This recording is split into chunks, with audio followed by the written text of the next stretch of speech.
आज बात करेंगे एजुकेशन के ऊपर में, खासकर बैंगलोर और कर्नाटका में जो इशू चल रहे हैं उसके ऊपर। इसके लिए मेरे साथ आज जुड़ी हैं आयशा शेख। आपका बहुत बहुत शुक्रिया जुड़ने के लिए। बहुत बहुत शुक्रिया सर।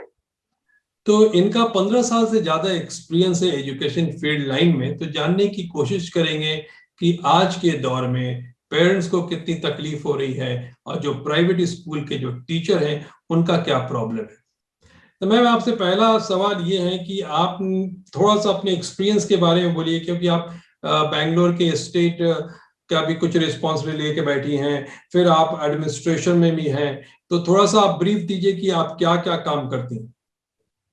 बाय प्रोफेशन वाइज मैं एक हेडमिस्ट्रेस हूँ बैंगलोर में, और 15 इयर्स ऑफ एक्सपीरियंस है एडमिनिस्ट्रेशन और हेडमिस्ट्रेस की जवाबदारी लेकर। साइमल्टेनियसली मैं सोशल सर्विस में भी जुड़ी हुई हूँ। एट द सेम टाइम अभी रिसेंटली मेरा एक अपॉइंटमेंट हुआ है private children schools and children welfare association Karnataka से स्टेट सेक्रेटरी एडमिन का पोस्ट हासिल की हूँ। और आने वाले कल में एक और ऑर्गेनाइजेशन बिल्डअप होने वाला है जिसका नाम है first Karnataka. First Karnataka in the sense it is Federation of Independent Recognized School Teachers.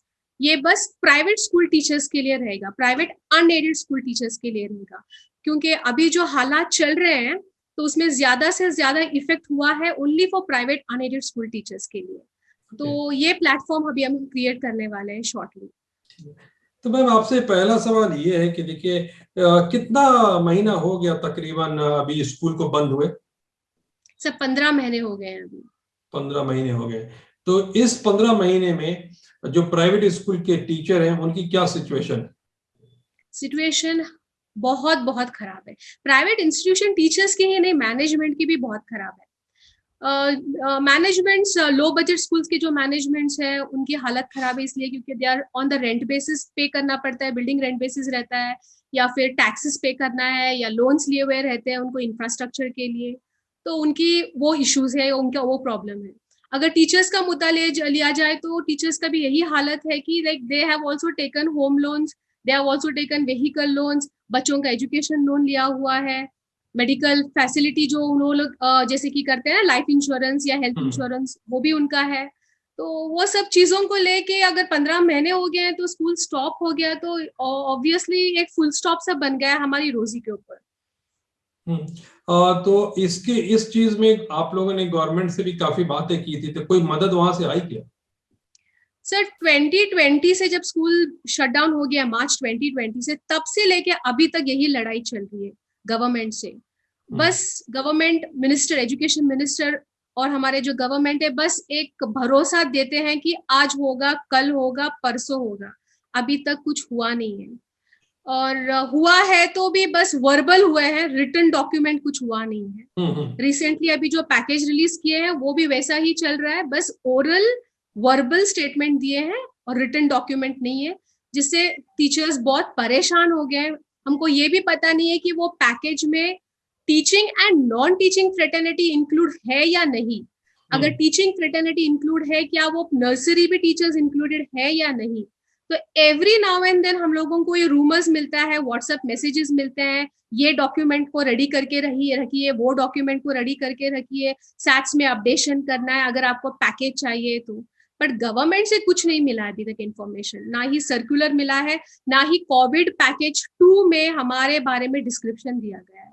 अच्छा, ये बताइए कि जो पैकेज की बात की है वो सिर्फ कुछ 5,000 रुपए की बात हुई है ना?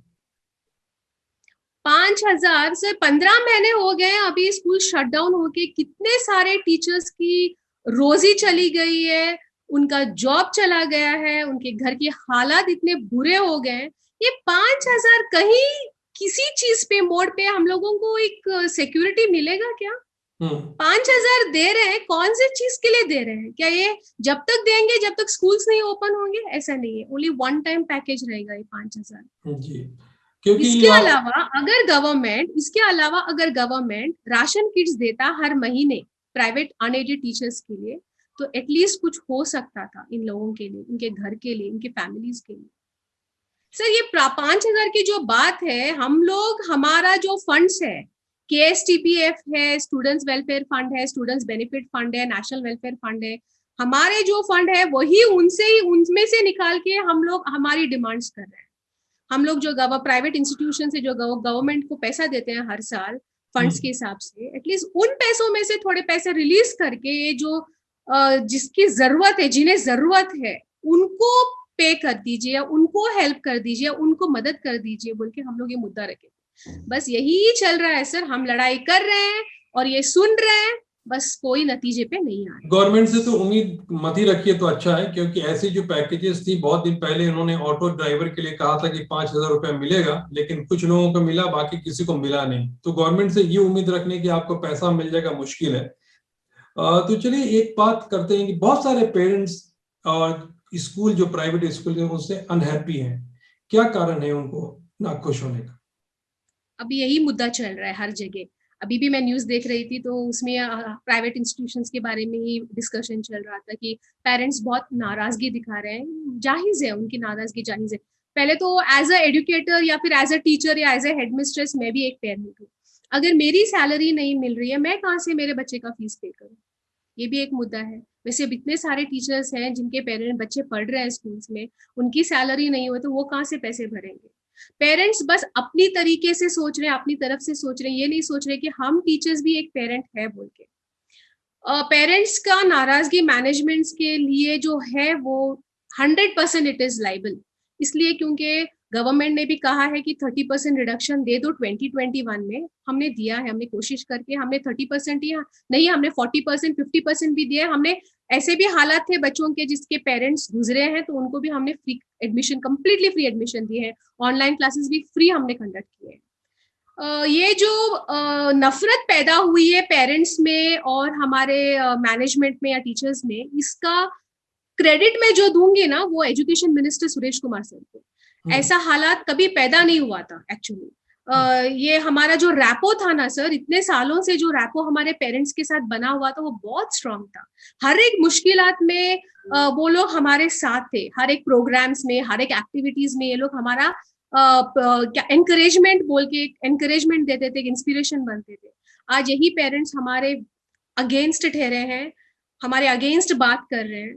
तो ऑब्वियसली इसकी वजह तो हमारे एजुकेशन मिनिस्टर ही है, क्योंकि दूरियां जो पैदा किए हैं ना वही पैदा किए। तो अब ये है कि देखिए, ये हालात में पेरेंट्स को भी प्रॉब्लम्स है, स्कूल को भी प्रॉब्लम है, लेकिन बहुत सारे, जैसे आपने कहा कि 30% डिस्काउंट स्कूल ने दिया है, लेकिन बहुत सारे स्कूल ऐसे हैं उन्होंने कहा है कि नहीं, अभी कॉन्क्रीट डिसीजन नहीं आया है गवर्नमेंट से, इसलिए हमने अभी तक नहीं दिया है। तो बहुत सारे स्कूल, प्राइवेट स्कूल ऐसे हैं जिन्होंने डिस्काउंट नहीं दिया है। इसके बारे में क्या कहें? सर, जो ब्रांडेड स्कूल्स हैं, जो वेल टू डू स्कूल्स हैं, वेल एस्टैब्लिश स्कूल्स हैं, शायद वो कर रहे हैं। जो ये लो बजट स्कूल्स हैं, इनमें इंसानियत है, इनमें इंसानियत बची है और ये अपने बच्चों को खोना नहीं चाहते। ये अपने बच्चों के बारे में सोचते हैं, क्योंकि हम सोसाइटी को एक हेल्प कर रहे हैं। We are social workers, we are society workers, we are nation builders. ये जो कंपनीज आके जो एजुकेशन प्लेटफॉर्म क्रिएट किए हैं कि हम एजुकेशन दे रहे हैं, हम क्वालिटी बेस्ड एजुकेशन दे रहे हैं, वो बिजनेस कर रहे हैं। पेरेंट्स को भी समझना चाहिए कि अगर आपको अच्छा सा इंफ्रास्ट्रक्चर चाहिए, आपको अच्छी सी क्वालिटी बेस्ड बच्चों को, हर एक बच्चे को एक एक सिस्टम देके पढ़ाया जाए, आपके बच्चों को हर एक ऑब्जर्वर चाहिए, मेरे बच्चे को ऑब्जर्वेशन करना, टीचर हमेशा मेरे बच्चे को ही देखना है, तो ये सब चीजों का डिमांड्स तो ऑब्वियसली बढ़ते ही जाएगा। आपको स्विमिंग पूल चाहिए, आपको जिम चाहिए बच्चों के लिए, ऑब्वियसली हो जाएगा। अभी कोविड के टाइम पे ऐसे स्कूल्स जो चार्ज कर रहे हैं उनको भी सोचना है, थोड़ी इंसानियत उनमें, उनको भी दिखाना है पेरेंट्स को लेके, और कंसेशन देना ही है, जैसे कि लो बजट स्कूल्स दे रहे हैं। पेरेंट्स को बोलने की जरूरत नहीं है, हम खुद अपनी तरफ से कंसेशन जितना हो सकता है हम दे रहे हैं। लेकिन ये बताइए कि हर एक सर हाथ में जो 5 उंगलियां वो बराबर नहीं होते हैं सर, पेरेंट्स को ये समझना है एक्चुअली। तो ये बताइए कि गवर्नमेंट ने जो कहा था कि 30% डिस्काउंट देना है, वो इसको कॉन्क्रीट किया था या ये भी हवा में बात थी? नहीं सर, वो सर्कुलर डॉक्यूमेंटेड था। तो वो कंफर्म है कि हर स्कूल को देना है? यस। तो अगर पेरेंट 30% जो था सर, हमने 30% के अलावा भी एक्स्ट्रा, मैंने वही बोला, एक्स्ट्रा हमने दिया है। जो आप लो बजट स्कूल की बात कर रहे हैं तो हमने किया है वो चीज। नहीं, बहुत सारे स्कूल ऐसे भी हैं जिन्होंने 30% से ज्यादा भी डिस्काउंट दिया है और किसी का पूरा फीस भी माफ किया है, ये भी हमारे नॉलेज में है। लेकिन मेरे नॉलेज में ये भी है कि अगर आप ये बात कर रही हैं कि कॉन्क्रीट 30% डिस्काउंट देना था, गवर्नमेंट ने कहा है, तो बहुत सारे प्राइवेट स्कूल ऐसे भी हैं जिन्होंने 1 रुपए का भी डिस्काउंट नहीं दिया है।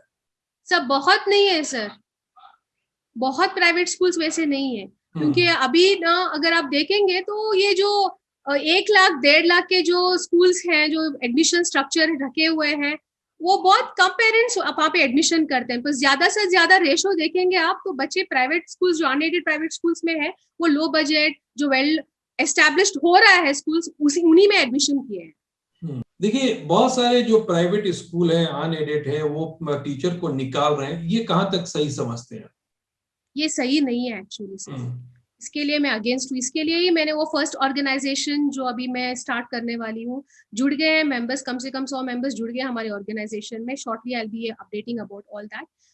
सर एक्चुअली मैं ऐसे ही आर्टिकल रीड कर रही थी, तो Karnataka education act of 1985 revised with Karnataka education act of 1995 section 145 में क्लियरली एक स्टेटमेंट दिया गया है। I just read it in front of you.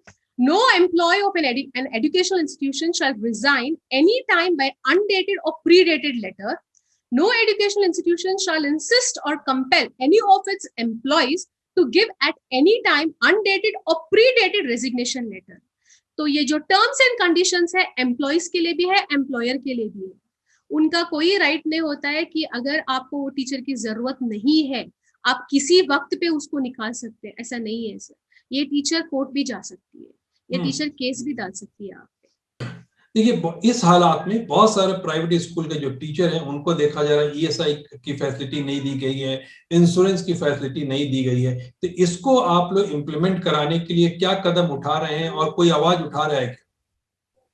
सब पीएफ, ईएसआई, मेडिकल इंश्योरेंस, ये तो हमारा टीचर्स का राइट्स है। थोड़े बहुत प्राइवेट इंस्टीट्यूशंस हैं जो इनसे हम लोगों को दूर रखे हैं, पर ये एक्चुअली हमारा राइट है। प्राइवेट अनएडेड टीचर्स का ये राइट है। ये एक्चुअली जिम्मेदारी प्राइवेट मैनेजमेंट्स की, अनएडेड मैनेजमेंट्स की है कि ये सब जरूरतों को वो ध्यान रखें और ये पूरा करें, क्योंकि ये हमारा सेविंग रहेगा। जैसे कि गवर्नमेंट स्कूल्स में अगर आपका रिटायरमेंट पीरियड रहता है, खत्म हो जाता है, तब आपको एक लमसम अमाउंट मिली जाती है। वैसे ही अगर हम जब रिजाइन करेंगे, हमको ये पीएफ से थोड़ा बहुत पैसा मिलेगा। That can be a security for our family, for ourselves, for our future. ये मैनेजमेंट को सोचना है। एक्चुअली अभी ये जो कोविड है, ये कोविड पैंडेमिक हम सबको एक सबक सिखाया है, चाहे वो रिच हो या पुअर हो, या गरीब हो या साहूकार हो, सबने एक एक सीख सीखी है इस चीज को लेके।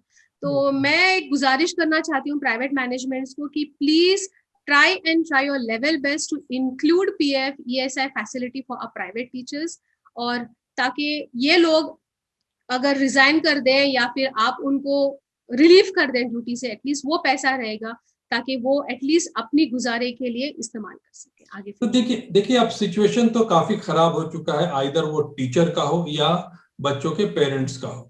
और ये जो सिचुएशन है, लोगों के पैसे चले गए हैं, जॉब चले गए हैं, पैसा फिर से कमाना, मार्केट सिचुएशन इतना अच्छा नहीं लग रहा है, इसमें टाइम लग सकता है।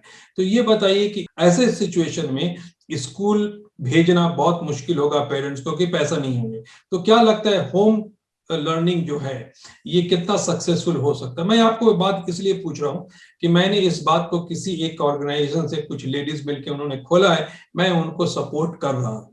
सपोर्ट इसलिए कर रहा हूं, उसके दो कारण हैं। मुझे ये लगता है कि ऑनलाइन फॉरएवर अब चल सकता है। लोगों को इस बात का पता चल गया है कि ऑनलाइन से भी एजुकेशन, अच्छी एजुकेशन दी जा सकती है, बनिस्बत कि अच्छे टीचर हो, अच्छा मैनेजमेंट हो। तो इसलिए एक छोटी सी एक ऑर्गेनाइजेशन बहुत अच्छा है, उनको मैं सपोर्ट कर रहा हूं। तो ये बताइए कि ये जो ऑनलाइन है, आपको क्या लगता है फ्यूचर में कितना सक्सेसफुल होगा?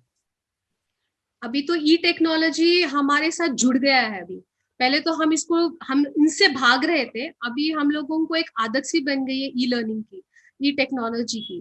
तो हर चीज में अभी ई लर्निंग की बहुत जरूरत है। बच्चों को भी बहुत होशियार से इस चीज को एक्सेप्ट करना है। तो ई लर्निंग की बात किया जाए, जैसे कि आप बोल रहे हो home schooling, it's very nice, good idea है आपका। सर आपने इसके बारे में बोला कि फर्स्ट तो बच्चों का क्वालिटी एजुकेशन कम हो रहा है। अगर आप अच्छे टीचर्स देंगे, अच्छे क्वालिटी एजुकेशन देंगे, अच्छे रिसोर्स देंगे पढ़ाने के लिए, तो डेफिनेटली ये होम स्कूलिंग प्रोग्रेस हो सकता है। और होम स्कूलिंग स्पेशली उन बच्चों के लिए आप इंट्रोड्यूस करना जो फिजिकली हैंडीकैप्ड बच्चे हैं, जिन तक एजुकेशन हम नहीं पहुंचा पा रहे हैं। तो आई थिंक ये बहुत अच्छा प्लेटफॉर्म है उन बच्चों के लिए। और हालात अभी जो देख रहे हैं कोविड की, अगर थोड़े बच्चे पेरेंट्स बहुत परेशान हैं बच्चों को स्कूल को भेजने के लिए, I think this home schooling can do a wonderful job for them. तो आपने जो कहा कि हमारा भी कोशिश यही है कि जब हम मीडिया में हैं तो बहुत सारे लोग कॉल करते हैं, कहते हैं कि बहुत परेशान है, फीस नहीं दे सकते हैं। इसी में कुछ दिनों से पहले से मैं एक ग्रुप से मिला था, उनसे रिक्वेस्ट किया, तो उन लोगों ने कहा कि ठीक है, play school plus this year from 1st to 5th तक स्कूल को शुरू करेंगे। और इनके साथ मेरी अपनी रिक्वेस्ट यही कि काफी रिजनेबल प्राइस होनी चाहिए और क्वालिटी प्रोडक्ट होना चाहिए।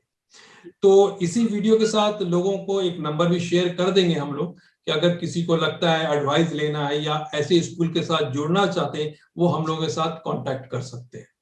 आपकी सोच बहुत अच्छी है sir. Thank you so much for giving me an opportunity to present myself in India media.